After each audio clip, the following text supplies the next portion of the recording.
Look up in New York City. The view is breathtaking. Towers of glass and steel pierce the clouds, monuments to ambition and capital. In a city where penthouses sell for $250 million, and the skyline itself is a symbol of limitless possibility, it's easy to believe that all dreams are within reach. But then look down. Look down at the concrete, at the steam rising from the grates, at the shadows cast by those very same buildings. Here on the ground, another reality exists. In a city with the most expensive real estate on the planet, home for tens of thousands of people is nothing more than a flattened piece of cardboard.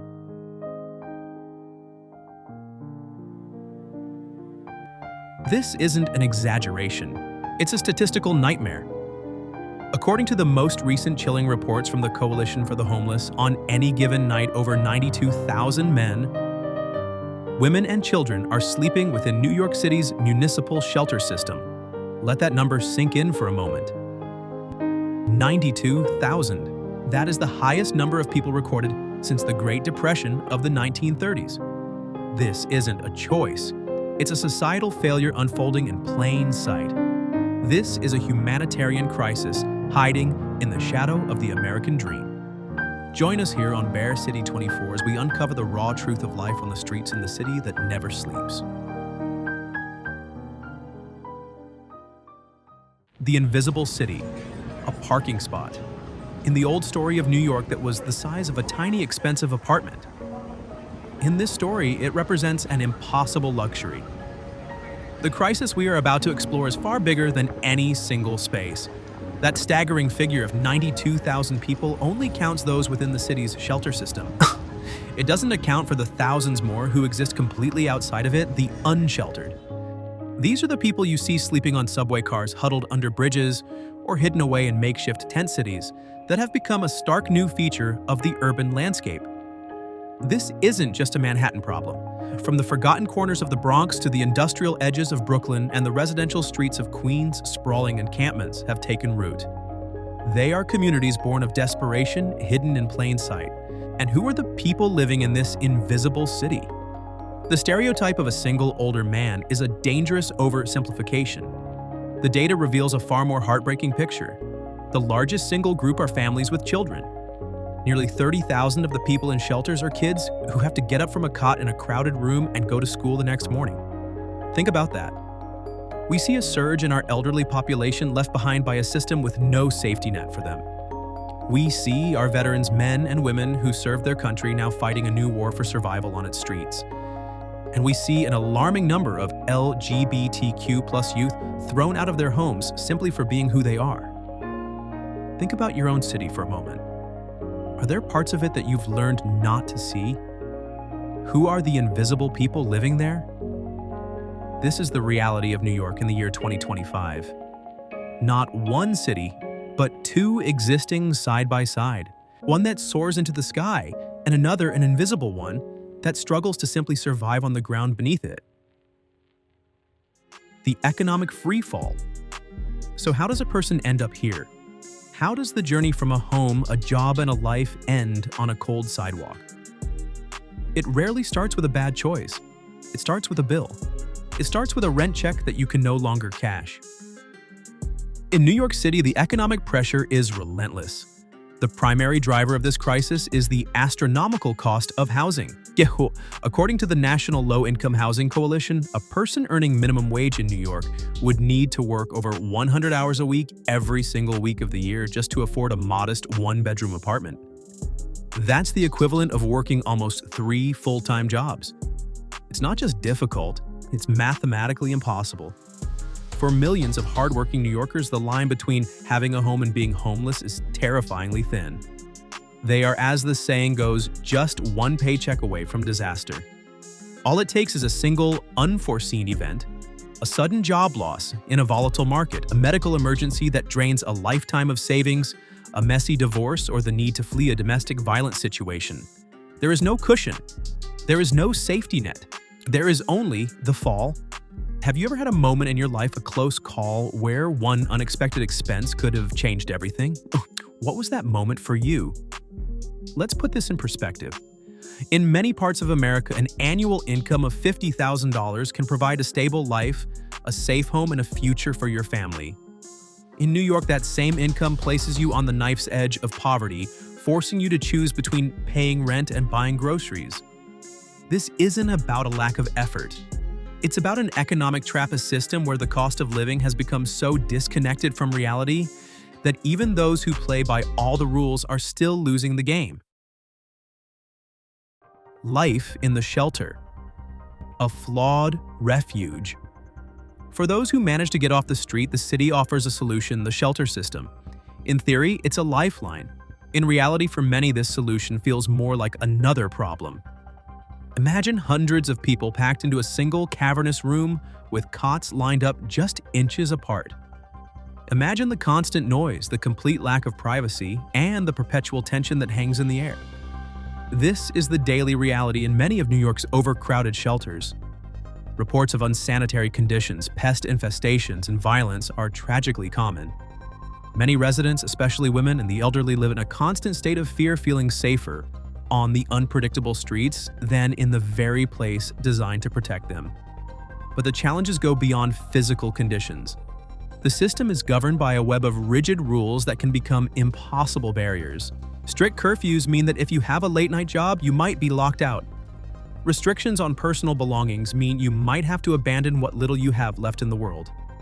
And the mountains of paperwork and bureaucracy required to navigate the system can be overwhelming, especially for those dealing with trauma or mental health issues.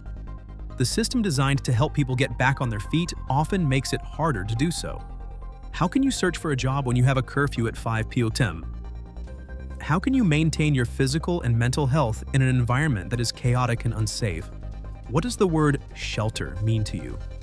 Is it just a roof, or is it a place of safety, dignity, and recovery? Where do we draw the line? For many, the conclusion is a grim one. The shelter is not a sanctuary. It's not a stepping stone to a better life. It's a temporary prison where dignity goes to die and hope is in short supply. Innovate to survive. When you have nothing, creativity is no longer an art form. It's a vital organ. It's the engine that powers you through another day. To survive on the streets of New York is to become a master of innovation. The day begins not with an alarm clock, but with a search. A search for food, for a safe place to use a restroom, for a public faucet with clean water. Every single day is a complex, logistical puzzle where the stakes are life and death. You learn to see the city in a different way. A discarded shopping cart is not trash. It's a mobile home, a closet, a pantry holding your entire world. A plastic tarp found in a construction site is not debris. It's a roof, a shield against the rain and wind. You learn the schedules of soup kitchens and food pantries across the 5 boroughs. You learn which subway stations are warmer in the winter and which parks have fountains that run in the summer. But the most important skills are invisible. You become an expert in urban geography, knowing which blocks are safe and which are dangerous after dark.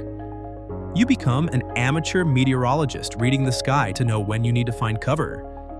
You become a keen observer of human behavior, learning to read kindness or hostility in a stranger's eyes in a fraction of a second. What is the most creative thing you've ever done to solve a problem with limited resources? Now imagine having to do that every single day, just to eat or stay warm. This is not a life of passive victimhood. It is a masterclass in resilience, a testament to the unyielding power of the human will to live. It's about reclaiming agency, one clever, desperate fix at a time in a world that has given you nothing. The physical challenges of homelessness are immense: the hunger, the cold, the exhaustion. But there is a deeper, more corrosive toll that is rarely discussed. It's the psychological price of being invisible. It's the feeling of thousands of people walking past you every day, their eyes carefully trained to look anywhere but at you, at their phones, at the storefronts, at the sky. You cease to be a person and become part of the urban landscape, no different from a fire hydrant or a mailbox. You are seen, but you are not acknowledged. One man who wished to remain anonymous shared something that will stay with us forever. He said, quote, "The hunger pains are bad. The cold is worse. But the worst pain, it's saying good morning to 100 people and not one person saying it back. That's when you know you don't exist anymore. Unquote. This is a slow erosion of the soul. It is a systematic stripping away of one's identity. I.e., you are no longer John, the former construction worker, or Maria, the mother of two. You are simply homeless, a label that erases your past, your personality, and your humanity. This constant dehumanization leads to profound feelings of shame, isolation, and worthlessness. It is the reason why mental health issues are so rampant among the unhoused population. The trauma of homelessness doesn't just come from the lack of shelter, it comes from the lack of human connection.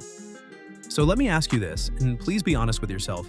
When was the last time you truly saw a person experiencing homelessness, not just glanced, but saw them as a human being?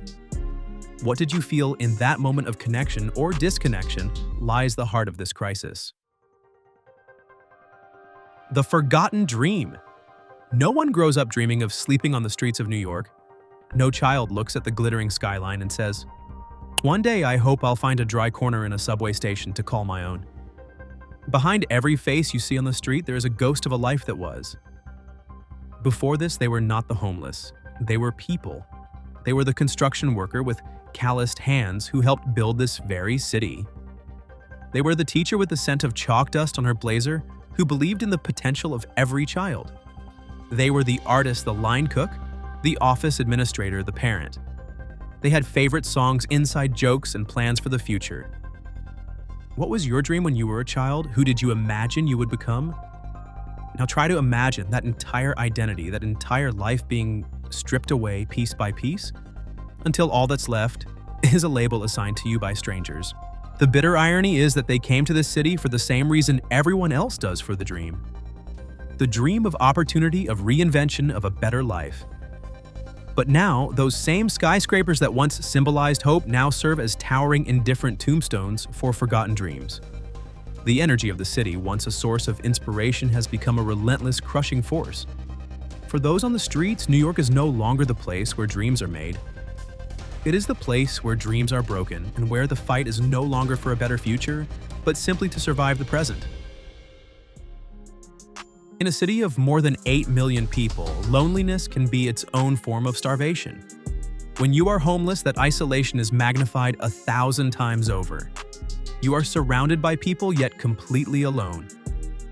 But in this desolate landscape, a strange and beautiful phenomenon often occurs. Community is born from shared crisis. They are called street families. They are not bound by blood, but by a shared understanding of a life that no one else can comprehend.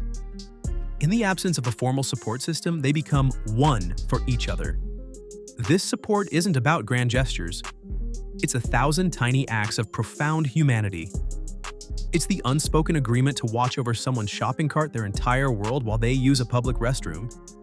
It's a whispered warning about a dangerous corner or a police sweep. It's pooling together loose change for a single warm cup of coffee to pass around on a night when the temperature drops below freezing. It's the simple life-affirming act of knowing someone's name. One woman told us a story. During a brutal winter storm, her only blanket had been stolen while she slept. She was resigned to a night of shivering, a night that could have been her last. A man she had seen around but never spoken to approached her without a word. He unfolded his own thin, worn blanket and laid half of it over her. They sat there in silence, two strangers sharing a sliver of warmth against the cruelty of the world. In a city famous for its anonymity and its relentless pace, have you ever found a true sense of community in an unexpected place? These street families are a testament to a fundamental human need, the need to belong, to care, and to be cared for. It is a quiet rebellion of compassion against a world of indifference, proving that even when society has thrown you away, you can still find a reason to hold on to each other. A system that fails. It is easy to look at this crisis and see it as a collection of individual tragedies. But to do so is to miss the larger, more disturbing picture. This crisis is not an accident. It is not an anomaly. It is the predictable outcome of a system that is fundamentally broken. New York City spends billions of dollars, that's billions with a B, every single year on services related to homelessness. So we have to ask the question, where does that money go? The truth is, the system is designed more for management than for resolution. It has become a massive bureaucracy that often benefits contractors and administrators more than the people it's supposed to serve. Furthermore, instead of offering a hand up, the system often extends a pair of handcuffs. The policy is known as the criminalization of poverty. It means making basic acts of survival illegal. Sleeping in a public place, panhandling, even resting on a park bench can result in a fine. For someone with no income, that fine is impossible to pay. It leads to a warrant, an arrest, and a criminal record. And that criminal record becomes a permanent, insurmountable barrier to ever securing legitimate housing or employment again. It is a vicious cycle designed to trap people at the bottom. Think about the very idea of justice. Do you believe a person should be punished simply for being poor and having nowhere else to go? This is a system that has failed on every level. It has failed to build and protect affordable housing, allowing real estate interests to decimate the city's stock of low-income units. It has failed to provide adequate mental health care and addiction services. And it has failed to see the people trapped within it as human beings deserving of dignity, choosing instead to manage them as a problem to be swept out of sight. This isn't a system that is simply struggling. It is a system that is failing by design.